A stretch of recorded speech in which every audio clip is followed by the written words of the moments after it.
Hey, this is Jess Lane. We're very fortunate. We're about to go and see Steve Lukather here at his studio, the Steakhouse. And I'm sure he's going to have a lot of interesting things to say. So let's go see what he has to say. Hey, this is Jess Lane from T-Rex. We're very happy to be here at the Steakhouse with Steve Lukather. And Steve, I know you have a very busy schedule, and I just want to make sure that you know that we appreciate you. Oh, hey, I appreciate all the help you guys have given me. I mean, you and Michael and everybody have been so gracious to me and given me such cool gear to work with, and I've been using all of it in little bits and pieces here and there. Great. I mean, you give me so much stuff, it's hard to check it all out. I mean, really enjoying it. We've been using it on the record. You'll hear it. It'll be represented on the record. T-Rex is represented on the record. Very good. Which is coming out in the fall. No title yet. I was going to ask you about that, if you had any info about it. I know there's a lot of excitement about the album. There's a lot of excitement on Facebook about Mac, but that's a whole other story. I don't know what it's going to be called yet. You know, I've got 8 great tracks so far. We're going to need to cut a couple more, which will happen because I have to write them. Yeah. Or one of them I have to write anyway. And I'm having a great time in here doing guitars and having fun. Beautiful. Stuff works great. Yeah. Yeah. Are there any type of different gears that you're using now with amps? And I know you're using the T-Rex, but is there anything different now? Well, I've been using all sorts of things. You know, I did use the Spin Doctor. It's all in my live rig. You know, I have all that stuff. You know, we're gonna dig that out. That might be a fun thing to dig out tomorrow to try on something else. But because we just got the new one that you brought over. Yeah. But I've been using all this little pedal board here, man. This the Twister, the Tremster. We've been using all that. What else? The replica. The compressor was really good too. I've been the squeezer. Yeah, but yeah, the squeeze. We have that one too. Where is it? It's around here somewhere. Oh, here it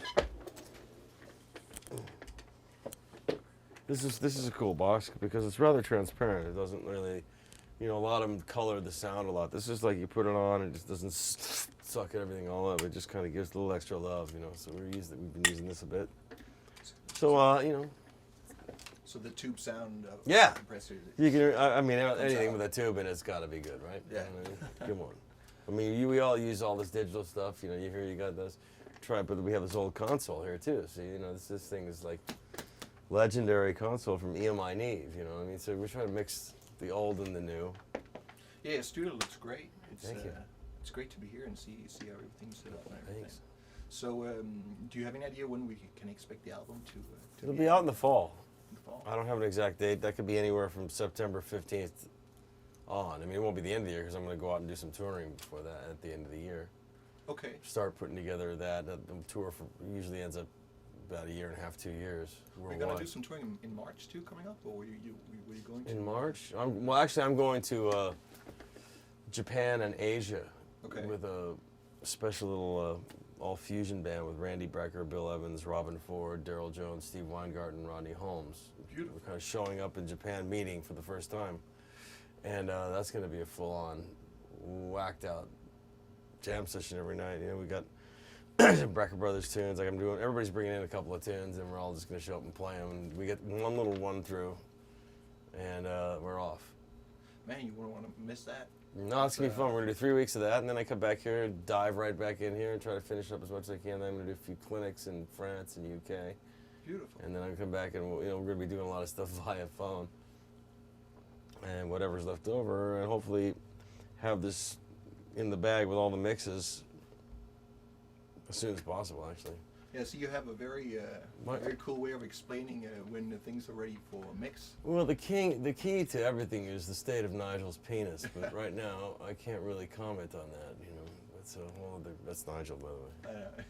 Nigel goes everywhere with me. I'm sure he appreciates the honors. And we're trying to do a little bit of play-by-play here. Yeah. Whenever my friend here is available.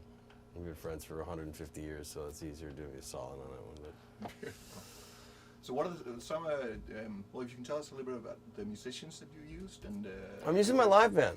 Yeah. Carlitos Del Puerto on bass, Steve Weingart on keyboards, and he's like my musical director guy, and Eric Valentine on drums, and CJ Vanston's been also involved on keyboards, and he's been writing. So Lenny Castro was just in on percussion. Yeah. I'm gonna have a couple of guests. Can't really say. For sure, Joe Bonamassa said he'd come in and do something with me. He's a good friend of mine. my favorite young guys. Yeah. You might say a little jam thing for me and him to play together. There'll be a few back. Fee Waybill's been involved with their songwriting, as my old pal Randy Goodrum as well. Yeah. We wrote a couple things, but my son Trev's going to be involved later on. I was going to ask you about that too, if he was going to. Yeah, he didn't make the first batch because he was busy with his own thing, But we're going to make sure that there's at least one tune on the record with father and son. Yeah. Next batch, the last batch. So what's he doing? He's been recording. He's playing live. He just had he wrote the single for this band called Hailstorm. It was on Atlantic. It was their single, and he's actually starting to get some royalty checks, which is good because money for the kid. You know what I mean? Right? Yeah. He's moving into a new place, so he needs the bread. It's gonna be. I'm really proud of him. He's a great kid. He's my best pal. We hang all the time. He comes by all the time. Great. Yeah.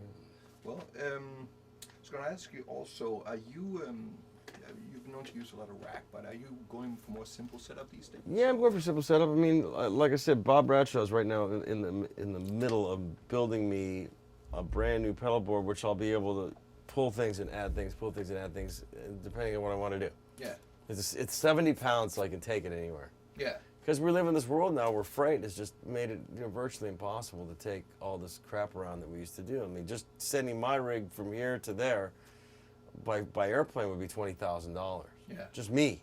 That's insane. Yeah. I mean, gosh, I mean, you want to use all this stuff, but basically the pedals are becoming so cool anyway that you just want to use different things. So Bob's making this board that I could take things off, put them on. I mean, I use a lot of different stuff. I mean, everybody does. Yeah. But at the same time, I'm really keen on trying to keep that aspect of things without having to use all that stuff anymore. And that's the cool thing about the Tobin trunk boards from T-Rex too is that, for me too, I can customize any pedal board for any gig that I want. It's just that's what I mean. It's almost modular. You pull it in, you add things, you pull it out. Yeah. So I'll probably be doing that as well. So yeah. that's cool. Great.